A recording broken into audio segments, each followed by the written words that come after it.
Alejandro Pernias. He's President and CEO of GlobalShare.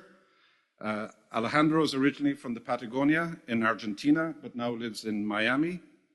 He's an international trade expert with more than 30 years of experience, including specifically 18 years within the agribusiness sector. Alejandro is head of GlobalShare and responsible for the edoxOnline, a web-based platform. During the last 15 years, and from Geneva. So I ask you to give them a warm welcome. Our first speaker, if I may introduce, is Alejandro Pernias. He's President and CEO of GlobalShare.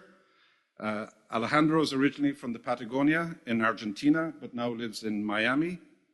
He's an international trade expert with more than 30 years of experience, including specifically 18 years within the agribusiness sector.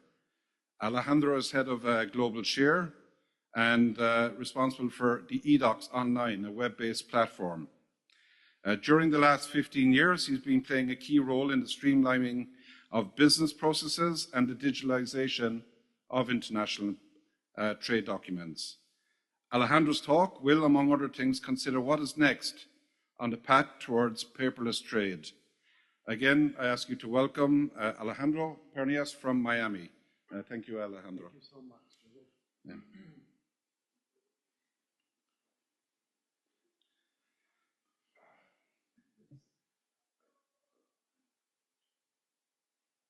All right, good morning. Thank you so much for joining. Thank you so much for joining the Paperless Trade Week. This is, in fact, this talk is meant to be highlighting the importance of going paperless, the benefits, the challenges.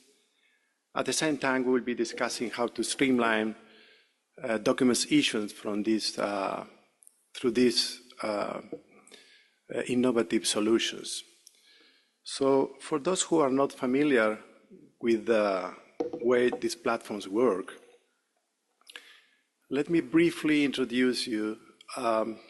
This is a powerful and comprehensive documents platform that allows all the different participants of the transactions to interact and collaborate for the purpose of drafting documents within a huge ecosystem of companies, an institution as well, namely carriers, legitimations for the bill of ladings, chambers for the origin certificates, supervision and fumigation companies, and the official authorities for the sanitary and phytosanitary certificates.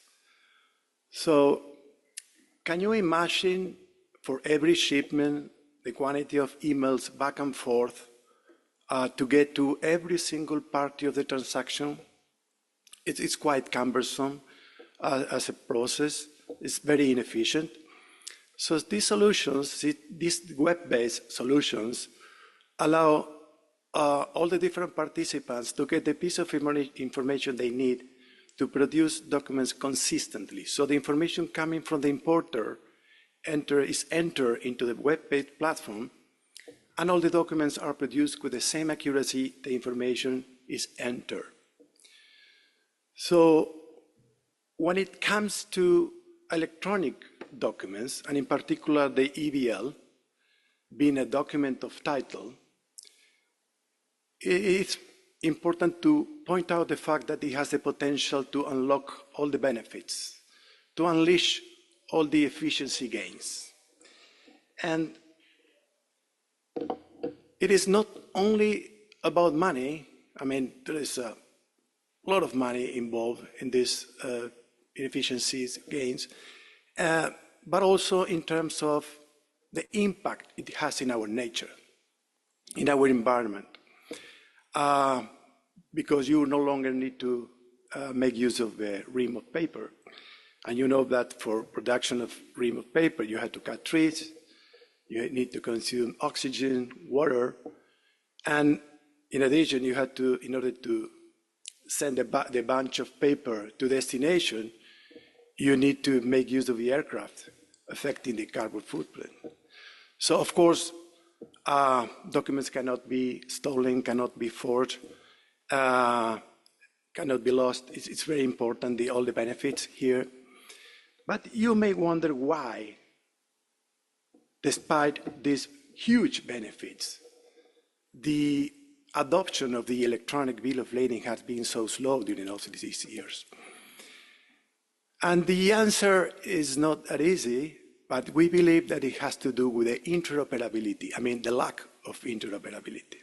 Of course, there are some other challenges along the way, as you can see here. Then we can go back and discuss some others. But let me just focus on the interoperability and what we have been doing in this regard. So we joined a very ambitious project being launched like 2 years ago by Digital Container Shipping Association, aiming at trying to get the standards, trying to discuss the standard, to adopt those standards. So we during these years, we discussed, we adopt these standards, and we had to discuss also technical aspects, how to make this feasible, to transfer one bill of lading from one platform to a different one, like an email being sent from Google to Yahoo.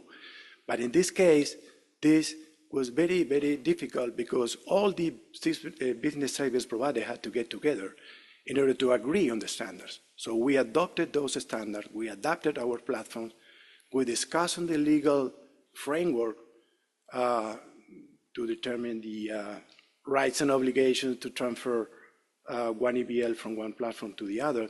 But the good news here is that we managed to carry out the successful proof of concept.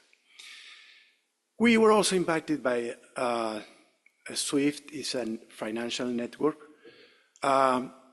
together with two major banks, the Bank of New York Mellon and the JP Morgan.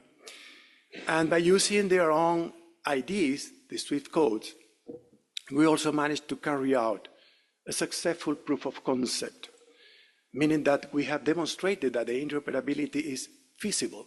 All of this for the master bill of lading. But since this platform also tackles the issues of the house bill of lading, we also adopted the FIARA standards in order to be able to produce the house bill of lading as well. So all in all, the interoperability is feasible. So if we go back to the rest of the challenges, let me just focus on one of the most important one that is right after the interoperability, is the global recognition of the electronic bill of lading. And in this regard, I would like to highlight the relentless effort of the UNCITRAL, the United Nations Commission on International Trade Law, through the MLETR, the Model Law on Electronic Transfer of Records, because they have been helping out countries to update their legislations accordingly so that this is no longer a barrier, but it is not harmonized worldwide. So in the meantime, for the stakeholders, it's very important to understand that these platforms are using a private agreement, a multi-party agreement, in order to be able to proceed with the electronic bill of lading. So whenever there is an official authority in a specific country requesting a piece of paper, of course you can get a printout for that specific purpose, custom clearance, for instance. And even if it isn't a challenge, it's been overcome. So in terms of security, nobody wants to get hacked having a document of title. So in addition to the highest standards, security measures, we adopted blockchain technology, adding an extra layer of security. So the banks is also some of the challenges, but I think the challenge there is more related to the interoperability, because the banks otherwise have to subscribe to enroll to specific platforms in order to proceed. It doesn't mean that they cannot do it, but imagine the banks trying to get enrolled in every single solution is really quite cumbersome. So all in all, the challenges are there, but we have demonstrated that we have overcome all of these challenges. So my conclusion here is the benefits are huge. And the time is now. The going digital is the opportunity right now. to harness all the benefits of technology. Thank you so much.